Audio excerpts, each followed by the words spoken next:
Hi friends, మనం ఈ వీడియోలో ఇంక్యుబేటరీలో టర్కీ కోడిగుడ్లని ఎలా పొదిగేసుకోవాలో తెలుసుకుందాం. ఎందుకంటే టర్కీ కోడి వచ్చేసి గుడ్ల మీద పొదగదండి, గుడ్లు పెడతాది అంతే. అందుకనే ఈ ఇంక్యుబేటరీ తయారు చేసుకున్నా. లేదంటే నాటి కోళ్ళ కింద ఈ గుడ్లను పెట్టి పొదిగేసుకోవచ్చు. మనకి నాటి కోళ్ళు అందుబాటులో లేవు కాబట్టి ఇది చేసుకున్నా. ఇది చేసుకోవడం పెద్ద కష్టం కాదండి, చాలా సులువే.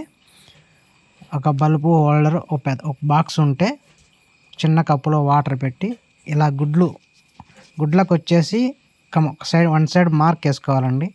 మార్క్ వేసుకున్న నుంచి అలా లైన్గా పెట్టుకోవాలి. ప్రతిరోజు 3 అవర్స్కి ఒకసారి రోల్ చేస్తూ ఉండాలి. అలా చేయడం వల్ల టెంపరేచర్ కరెక్ట్గా ఉంటుంది గుడ్డుకి. అలాగే వాటర్ పెట్టడం వల్ల మర్చిపోకండి, వాటర్ కూడా పెట్టండి. అలా పెట్టడం వల్ల హీట్ని కంట్రోల్ చేస్తుంది. ఎక్కువ శాతం గుడ్లు పెట్టినటువంటి పిల్లలు అవ్వవండి, 1-2 వేస్ట్ అవుతూనే ఉంటాయి. ఇందులో కూడా అవుతాయి, కానీ కోడికైతే ఇంతకన్నా బెటర్గానే ఉంటుంది. మన కోళ్ళు పొదగవంట కాబట్టి తప్పదు మనకిది. Thank you friends. Like and share, subscribe చేసుకోండి ఫ్రెండ్స్. ఇంకా మంచి వీడియోస్ చూపిస్తాను.